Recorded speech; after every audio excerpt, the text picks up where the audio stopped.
Welcome on in, my Ashwings. Today, we are talking obviously about the man, the myth, the legend himself, Mr. Gravy Bone Shipwrecked Looter. So this is the Armory deck that you actually get when you first purchase.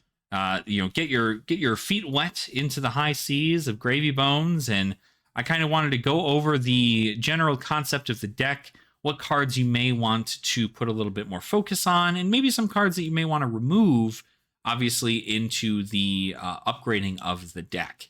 So you can go ahead and see here, this is just kind of a quick rundown of the deck itself, but we're going to explain kind of what the cards do and how they go about being used in the Armory deck itself. And then after this, we'll talk a little bit about an upgrade to the deck that you can do for about roughly about $200, which is pretty cheap comparatively. So Gravy Bones here, obviously, he's got a lot of value in his ability here, which just says you can pay, you can tap this hero at instant speed to destroy a gold you control, and then you draw a card and discard a card. But more importantly, if a blue card has been put into your graveyard this turn, you can play cards with Watery Grave from your graveyard this turn. So you also get a Rainbow Foil Young version of this hero, which is pretty cool to see. I will throw him right up there. And then you get his equipment. Compass of Sunken Depths. This is the only equipment it has. It's not a weapon for you to attack or anything, but it is a way for you to go ahead and look at the top card of your deck, see if that card is something like a Watery Grave card or a blue card, and that allows you to kind of change up how your turn is going to be. It also says that the first card you play with Watery Grave from your graveyard this turn gets go again, so it allows you to summon an ally and then still be able to attack with it. We then have 4 pieces of equipment that came in this main set here. These are the Tricorn of Saltwater Depths or Death, the Graven Justicorpse, the Washed Up Wave, and the Breakwater Undertow.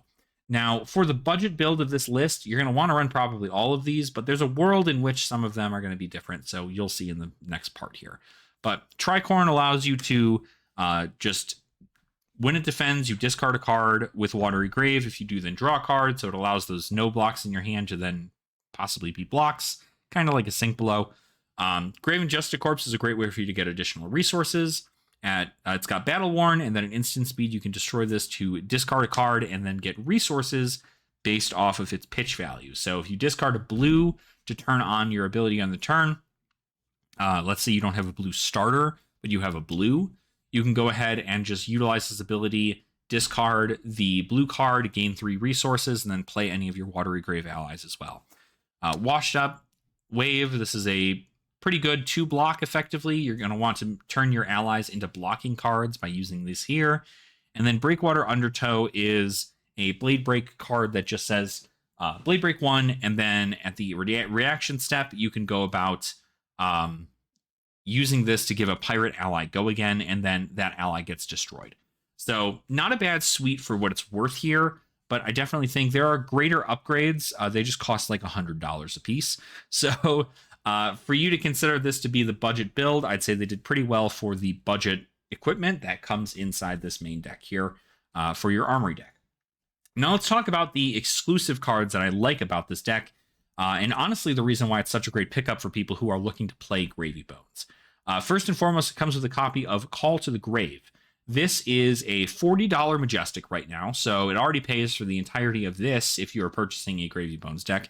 But notably, it is a blue that allows you to search your deck for a card, put it into the graveyard, and then shuffle.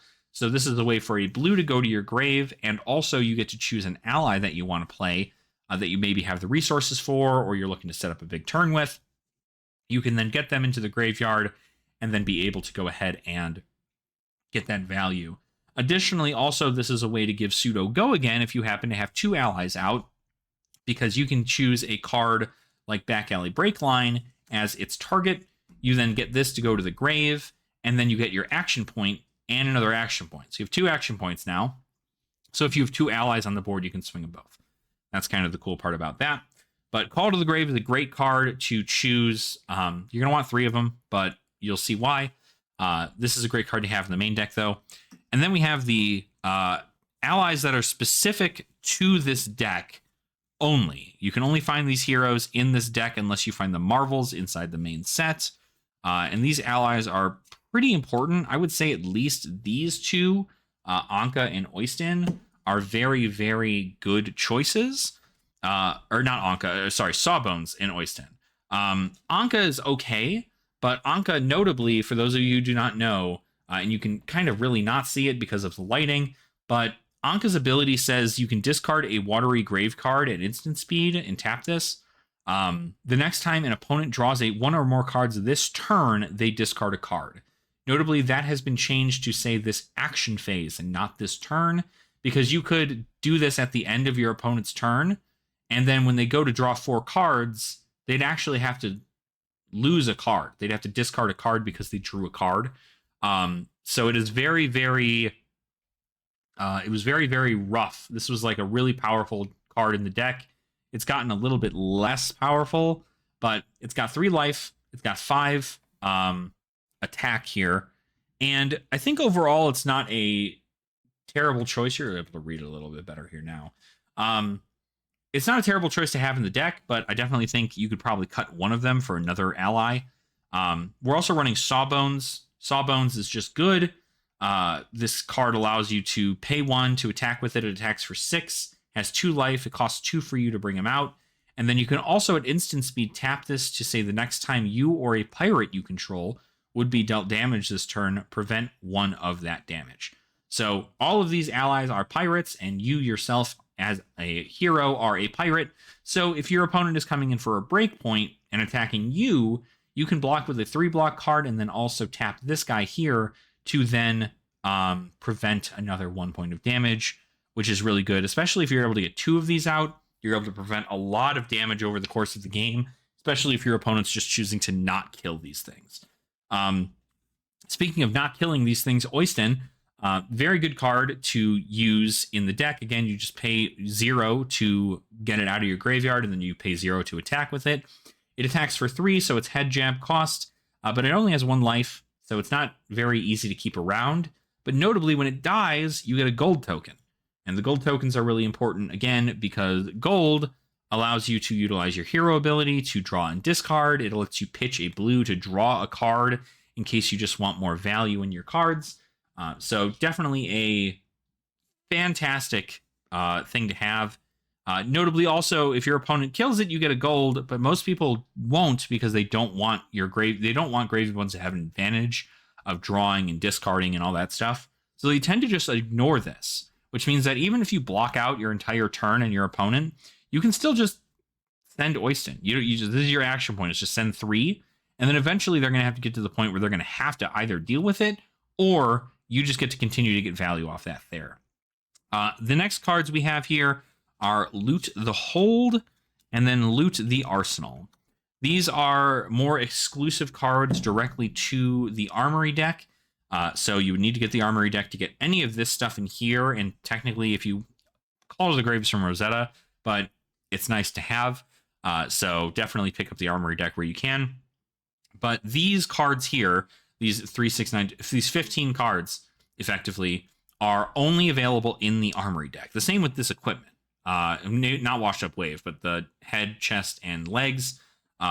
These are all only available inside the actual Armory deck. So it is important to pick this up if you want to play any of these here or any of these cards.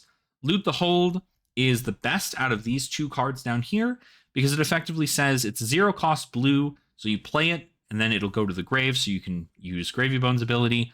But also it says your next pirate ally attack this turn gets when this hits a hero, they discard a card, and if they do, create a gold token. So a lot of value off that. And then the same thing is here for Loot the Arsenal, except it destroys our arsenal. And then if you do destroy the arsenal, you get a gold token. So Loot the Hold significantly better than Loot the Arsenal, but not too terrible.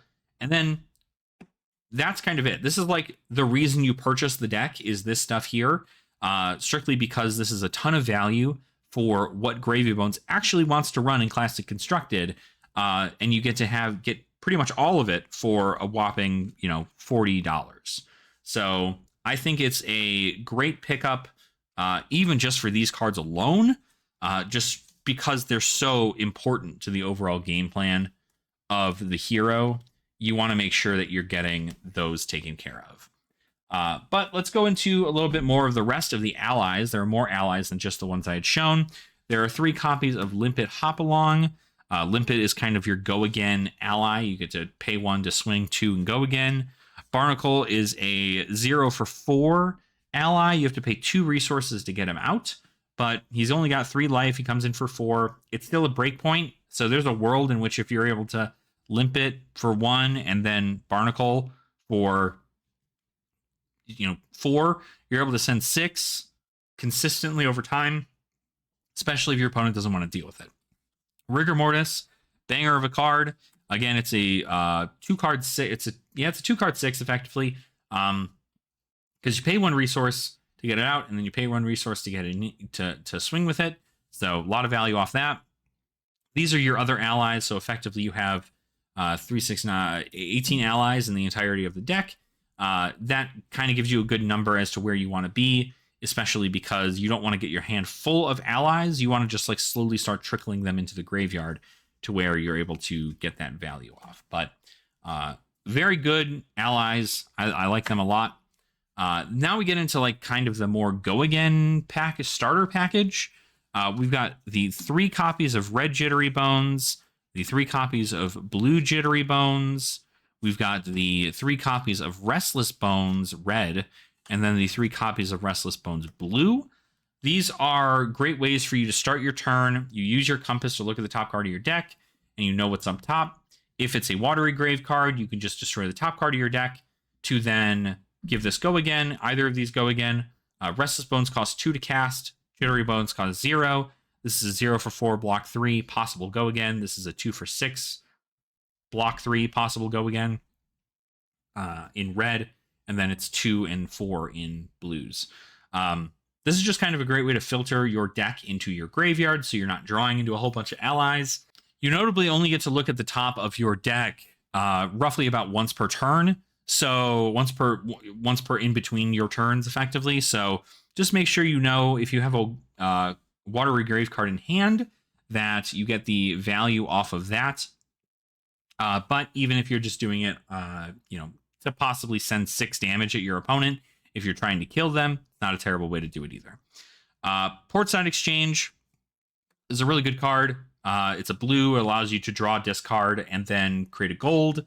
If you got a yellow card, so effectively you play this, draw a card, put a Watery Grave card into the graveyard, you get a gold token, this goes to the grave, turns on Gravy Bones ability, so you've effectively done everything that you've needed to do to begin your turn, is with a blue starter here. The same goes for this attack here, Golden Tipple. There's only 3 Golden Tipples in the main deck, in the Armory deck, but the blue ones are pretty good because, again, if you break the chain, these go to the grave, you do the same deal. When it attacks, you can discard a card from your hand. If it's a yellow card, you draw a card. If you do, you draw a card and create a gold token if it's yellow. So effectively, you just get to go, okay, cool, send this for 1, put one of these into the grave, and then you get to draw a card, create a gold token, break the chain, put this into the graveyard, and then you can play that ally from your graveyard to be able to kind of get that all started. Finally, then, some more action point economy things are timestamp potions. You can play this at the beginning of your turn to destroy it, and then you get your 2 action points. So you essentially get to do 2 things, right? If you can't give your first thing go again, you can attack with something and then attack with another thing. Not bad to have. It's a blue that goes to the grave as well, so it turns on Gravy Bones ability, but it's a no block, so it's kind of hard to like justify keeping it in the deck. They also give you 3 Scar for a Scar. I think this is just in a world in which if your opponent is swinging at you a lot and not your allies, this is just a great way to push more damage to your opponent and then also swing your allies to back it up, just presenting even more damage. You've got 2 copies of Murderous Rabble. 3 copies is what you'd want, as we'll see in the upgrade video. But again, it's essentially the same card as Scar for a Scar and being able to go again and deal damage, but you look at the top card, or you get to look at the top card of your deck, and then if it's a blue, this will come in for 3. If it's a yellow, it'll come in for 2. If it's a red, it'll come in for 1. But you do get to look at the top card of your deck, notably. So if you've already done something like Restless Bones, and you're like, okay, I've already looked at the top card of my deck to see if it's Watery Grave, this is going to get go again, but I want to see if I can maybe do it again. You can then send Murderous Rabble to check that top card of your deck to reveal it. If it's another water regrave card, this will only come in for 2 damage, but you then know that you can play another Restless Bones or a Jittery Bones to get Go Again on those cards, and then possibly swing an ally as well. So you're threatening a lot of damage in that front there. Another 2 cards you're going to want 3 of is the Avast Ye. This is just says Go Again on your next pirate ally, and then when it hits, create a gold token.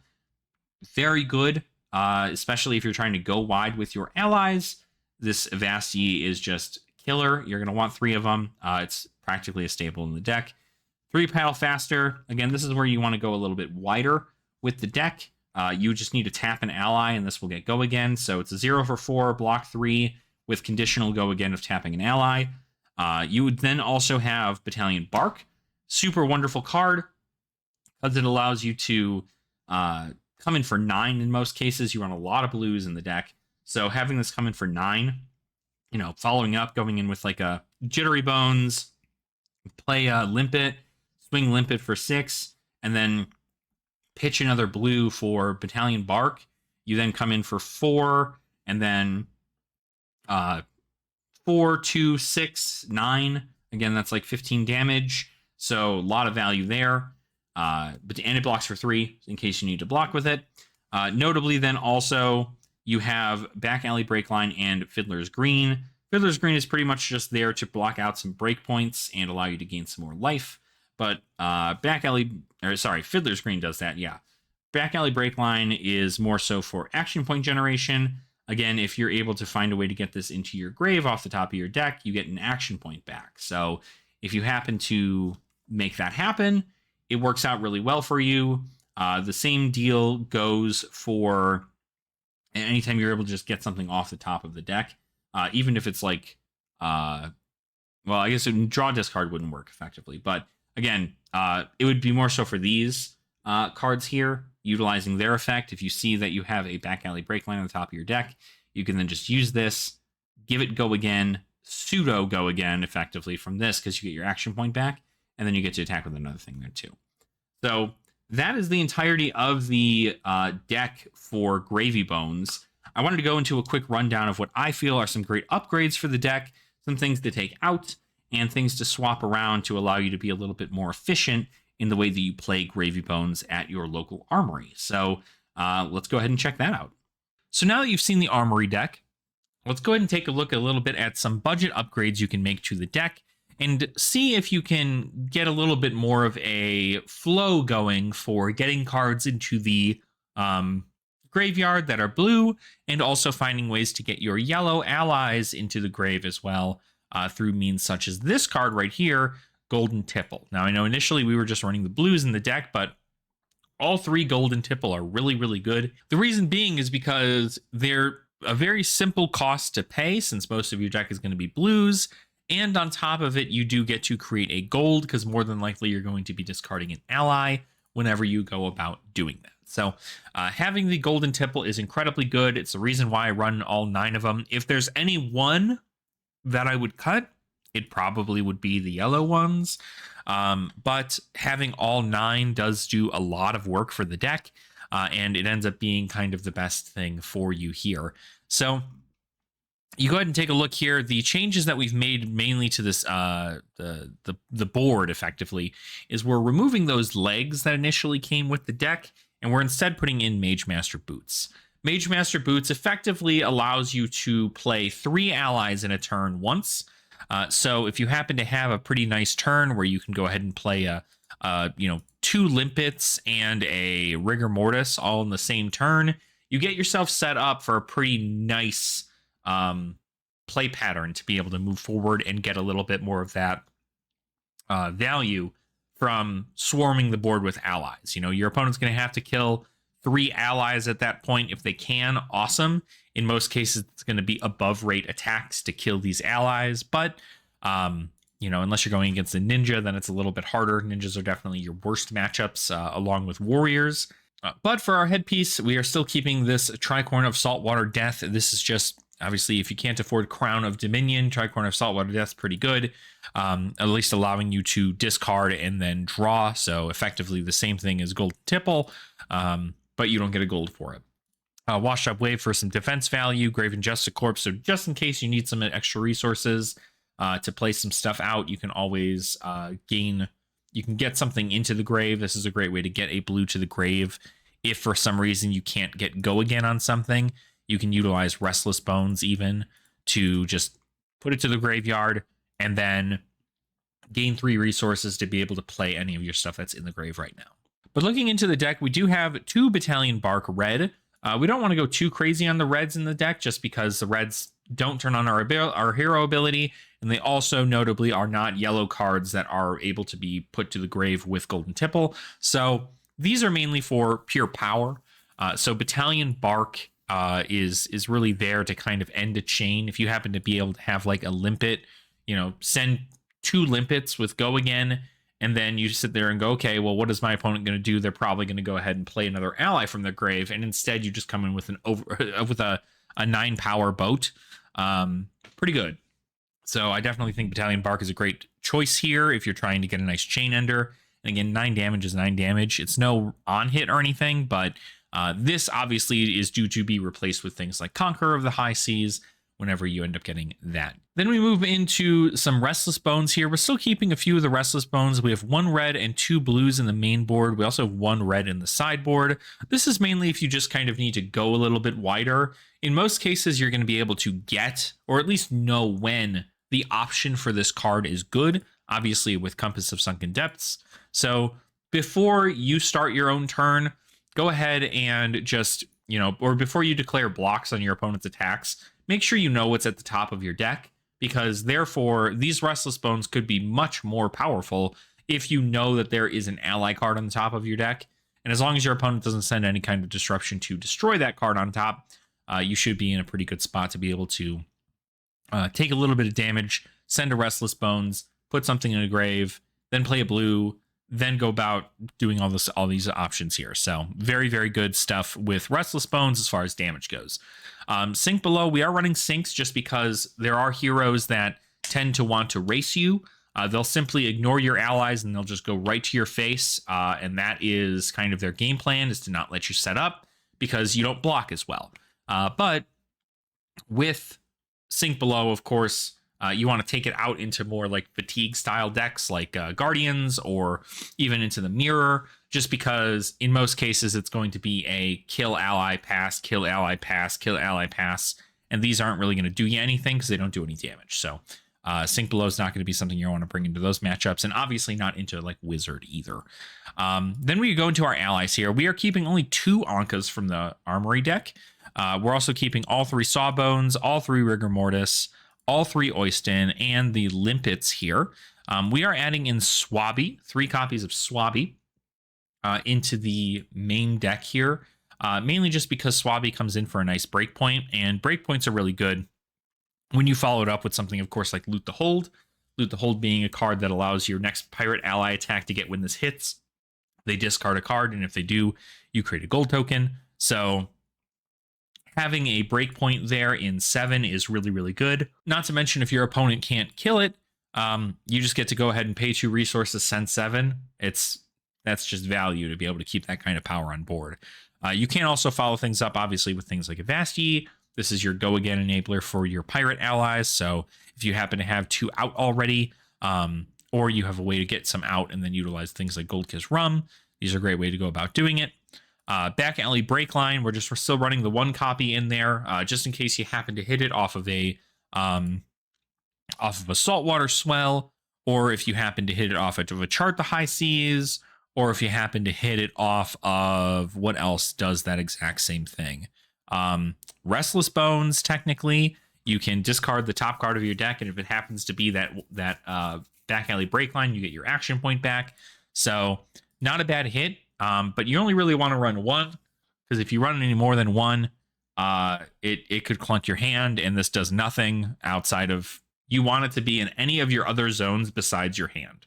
And so there are turns in which this is just a pitch, but hopefully it comes into effect later on. We are only just running the 1 Call to the Grave that comes in the Armory deck. Obviously, you are going to want 2 other copies of this card because it is really good and allows you to kind of start getting more of your allies into the grave. But notably, Call to the Grave is like a $40 card still, so totally understandable if you can't pick up 2 other copies. But you could also pick up another Armory deck for practically the same price. So if you could run at least 2 copies of Call to the Grave, it's not terrible either. Chart the High Seas, pretty cheap Majestic here, and honestly, I feel like it always hits in this deck. Even if it's 2 blues, it's good. If it's a yellow and a blue, it's awesome. But if it's a red and a blue, it's like, okay, you still get to kind of pitch the blue and move on with your turn. You may have to work a little bit harder to kind of get your allies out, but you also notably have a blue hit the grave anyway. So you're still getting pitch. I think the only time in which this card is like significantly bad is if you get 2 reds. I think that's it. 2 reds, even a red and a yellow is good. But again, the odds of you getting 2 reds in your hand or as the top 2 cards of your deck in Chart the High Seas is very low. So I wouldn't worry about all that. But notably, you do get a gold for each yellow card put into your graveyard this way. So you could, even if it's 2 allies, you still could hit. You get no pitch, but you do get 2 gold off of the Chart the High Seas, which is really good. Loot the Hold, of course, great starter, right? You want to make sure that you're putting a blue into grave, and this is a great way to do it. Murderous Rabble, same concept. Saw a small amount of damage to maybe clear an ally or even just present a little bit of on-hit damage. Portside Exchange, this is another way for you to get your allies into your grave from your hand and then draw a card, create a gold token, get stuff set up there. Saltwater Swell, additional pitch value. You send in 1, and it's just 1 damage. Most people aren't going to block the damage, but it's really you getting more value out of that additional pitch, which allows you to then, in the same vein, you can Saltwater, pitch a blue, right? These could be the 2 cards you have is Saltwater and a blue. You play it, you pitch, you pitch the top card of your deck, which might happen to be a blue, and then you have 5 floating resources, 3 to summon Swabby, and then 2 to attack with Swabby for 7. So it's a 2-card 8, 3-card 8, 2-card 8, technically, if this is already in the grave. So no, 3-card 8, I'm crazy. Anyway, point being, this is a line that you can do. You can also utilize that floating resources to play 2 allies. Also, you can play a Swabby and also a Sawbones, kind of get your board set up, which is a great way to go about doing that too. Seafloor Salvage, I'm still not sure if this card is going to be like the best, but I think things like Sunken Treasure are probably better in this front. But you turn a card face down in a graveyard, and then if it's yellow, you create a gold token. Super awesome for the mirror. Super great for any heroes that happen to have things in their graveyard that you want to get rid of. For instance, if they have if Syndra left 2 daggers in there, you could go about Seafloor salvaging one of those daggers. Now, they can respond to try and get that dagger back, but it will cost them their whole hand, which is great because that means that you just get to hit them with whatever the hell you have. So, and they don't get a turn. So, like, it's essentially a time walk if they really try to do that, which is really good.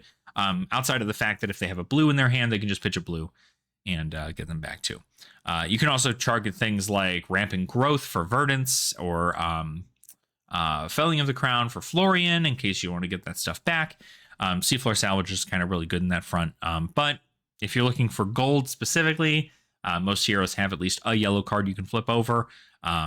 It's also great to choose like Codex of Frailty targets for your opponents. So like Leave No Witnesses, CNCs, all that stuff.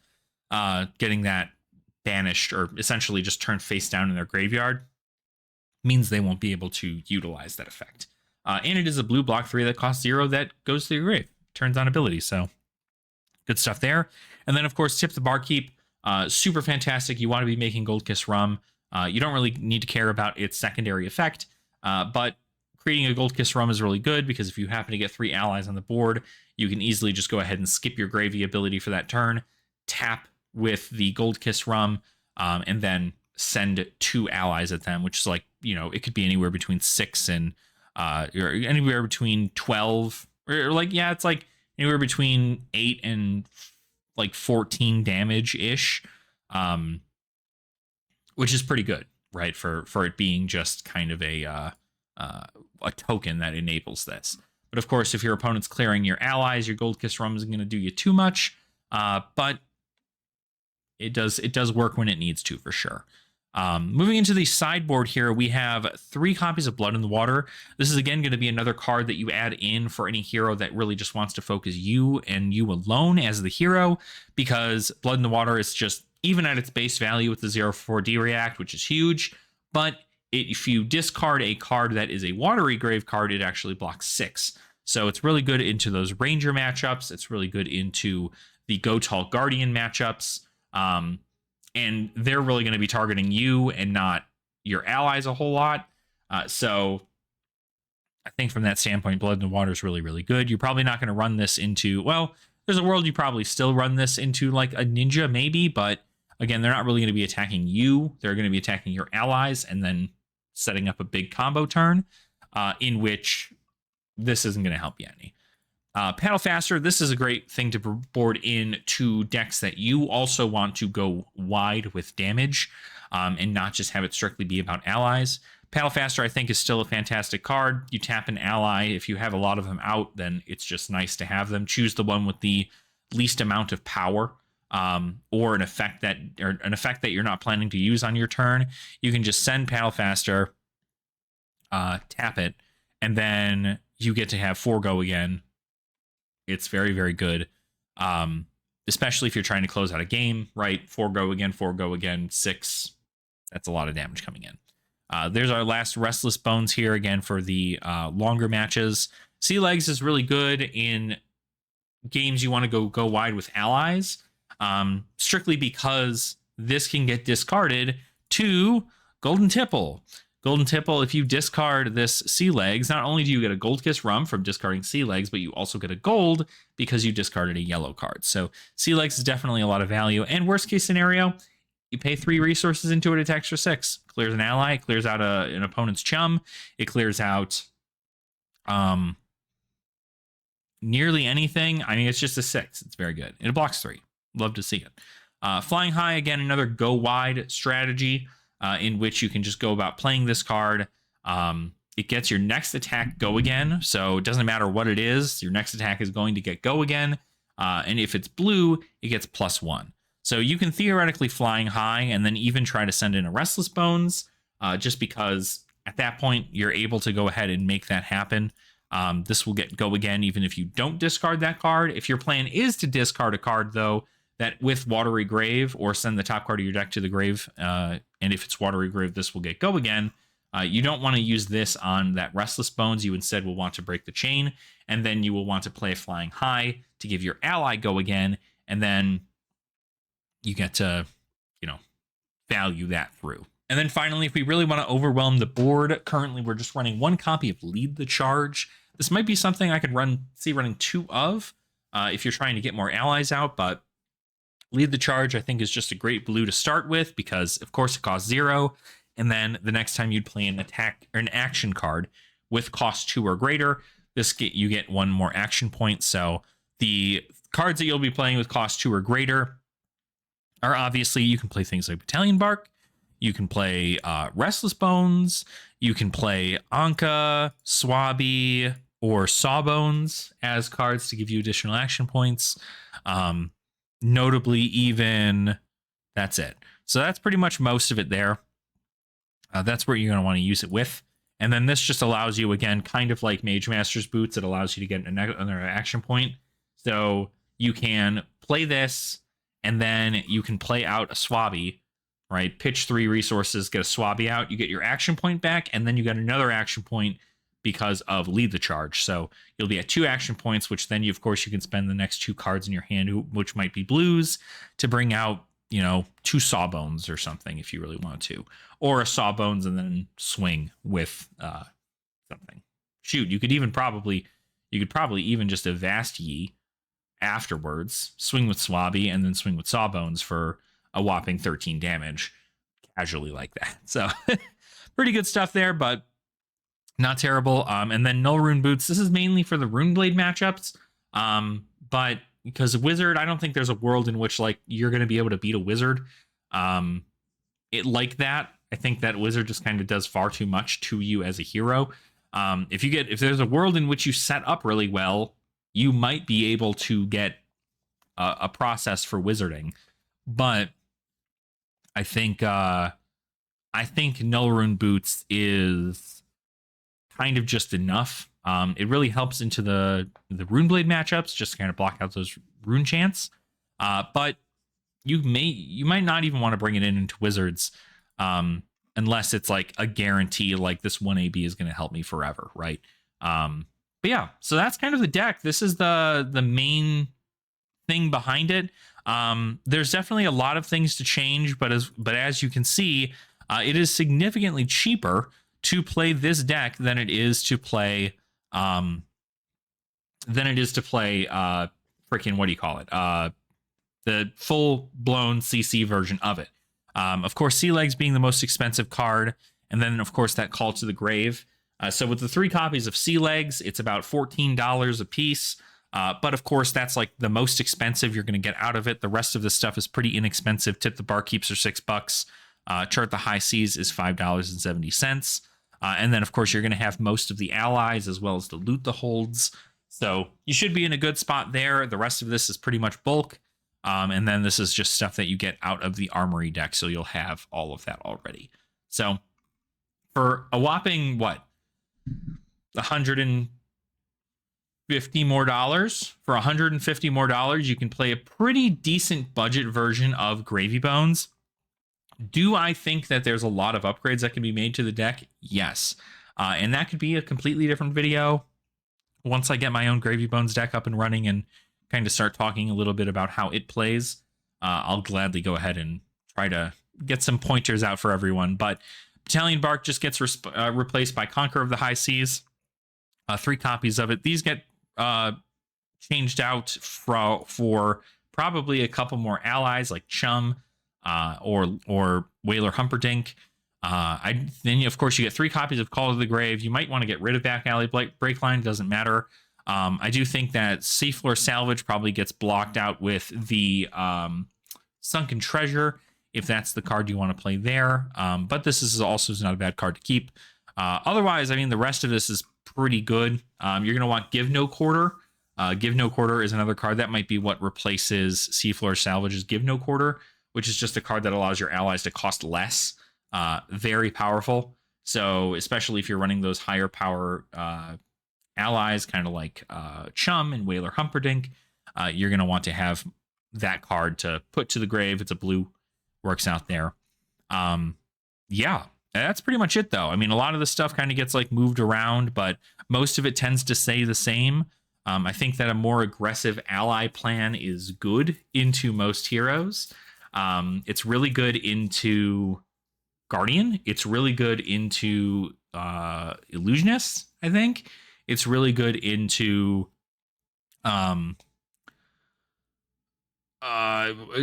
really just anybody, like some Rune Blades it's really good into, like being able to like hyper aggressive get out allies and then start giving them go again with things like Gold Kiss Rum and stuff like that.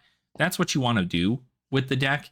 And so because of it, I think that's kind of where the strategy lies, is being able to do exactly that.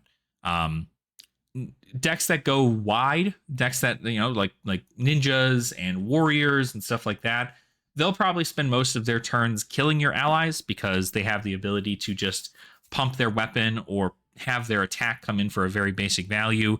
I mean, you'll see that like Anka's only got 3 health, Limpa's only got 1, Oisten's only got 1, Rigor Mortis only has 1, Sawbones only has 2, Swabi only has 3. So like this deck, any head jab kills any one of your allies, any single one of them. So just be aware, Ninja is a hard matchup. Warrior is a hard matchup. It's probably unwinnable. If I were to take a hard guess into that, it's near unwinnable. Just because the amount of damage that you're sending off from your regular attacks is nowhere near enough, and your ally game plan is really where you want to be focused on. But because you don't have, like, once they start clearing out all your allies, you can't fight them anymore, really. Because you don't have a weapon, you don't have any of this other stuff. So like you pretty much are just at the whim of, okay, cool, can I just like swing damage and hope for the best? And that's where cards like Conqueror of the High Seas comes in for a lot of value. And then just being able to make value plays on when you do get to summon your allies. Because, you know, if you swing Swabi and then their turn is kill Swabi, okay, cool, you saved 3 life, but you dealt them 7 and they probably didn't block. So not too bad of a thing to keep here. And then you just keep on sending as much damage as you possibly can when you're able to summon your allies. And then kind of they'll get to the point where they need to block. And then that's when you start taking tempo in your favor. But anywho, that's all for this right now. We'll go ahead and we'll probably do another video where I showcase a game playing this one. But I'd like to also show a couple upgrades you can make to this deck that I spoke about earlier. To kind of give you a little bit of an advanced stepping stone as to what you'd want the deck to look like, I'd imagine. But overall, for a whopping $150 extra after you buy an Armory deck, I think this is a great way to go about building it and changing things up, trying it at your locals. And if you're able to get any of the legendaries like Dead Threads or Gold-Baited Hook or any of those things when you're opening up your packs, make sure to go ahead and slap those into your deck as quick as possible because you're going to need them. They are invaluable. So definitely necessary. But anyway, I hope you all enjoyed today's video of me talking a little bit about a Gravy Armory deck budget upgrade. And hopefully this is still, well, I know $150 isn't exactly budget for some people. I do know that it is significantly better than the $2,000 version of this deck that is walking around the halls of Fabrary somewhere. So if this is something that does interest you and you want to at least start getting more familiar with Gravy Bones, these are great cards to pick up for a quick upgrade to the deck to allow you to kind of get a better understanding of how the deck plays and whether or not you want to stick with it and invest a little bit more money into the hero themselves. So thank you all so much for watching. I appreciate your support. Make sure to like the video, subscribe to the channel if you have not already, and continue to have fun in the flesh and blood. And I will see all of you beautiful Ashwings in our next video.